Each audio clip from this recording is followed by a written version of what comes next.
Au début du confinement, l'association s'est retrouvée face à une situation très inquiétante puisque, on le sait, 80% des violences sont faites au sein même de la famille. Donc on avait très peur pour ces enfants victimes de violences qui étaient enfermés avec leurs parents sans pouvoir alerter. On s'est posé la question de comment atteindre ces enfants sans que les parents soient au courant.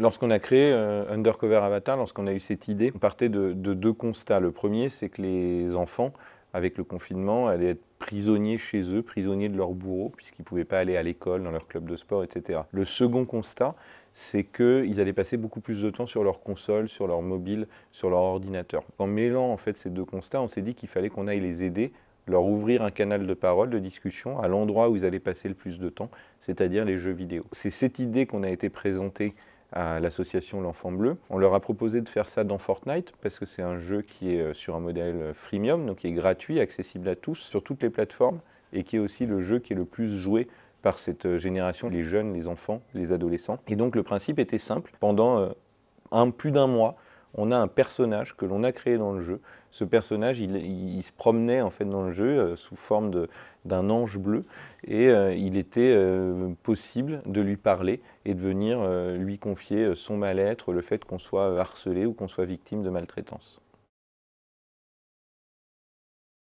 L'enjeu n'est pas de parler de la maltraitance infantile dans les jeux vidéo, mais l'enjeu est bel et bien de permettre aux enfants de donner l'alerte là où ils se trouvent. Le jeu vidéo, c'est un espace social aujourd'hui, c'est pas juste du jeu, c'est vraiment un réseau social. Un Fortnite aujourd'hui, c'est plus qu'un jeu vidéo. On peut y assister à des concerts, on peut regarder des films, et on peut aussi maintenant se confier, et on peut aussi maintenant discuter avec des psychologues de la maltraitance.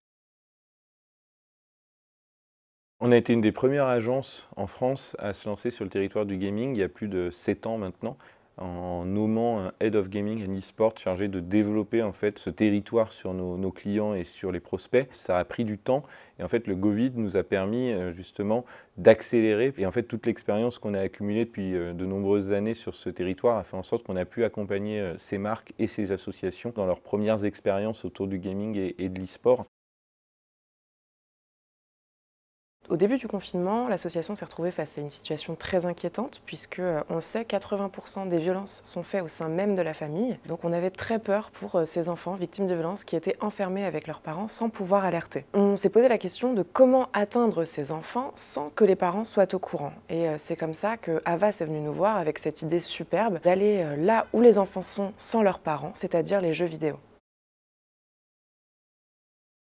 1200 enfants nous ont contactés en un mois. 30% d'entre eux nous ont contactés pour des faits plus ou moins graves, mais des faits de violence ou de cyberharcèlement ou de harcèlement à l'école. C'était des enfants qui voulaient se confier, donc on a remarqué que le jeu vidéo était clairement un endroit où aller dans le futur pour parler à ces jeunes et pour qu'ils se confient plus facilement. En 2019, par exemple, on avait environ 250 appels par mois, 300 parfois. Aujourd'hui, on en a 600, 700, parfois 800 par mois. Donc les enfants nous connaissent beaucoup plus, les adultes aussi nous connaissent grâce à la médiatisation de l'opération. Et donc on a beaucoup plus de sollicitations de victimes et de témoins de violences.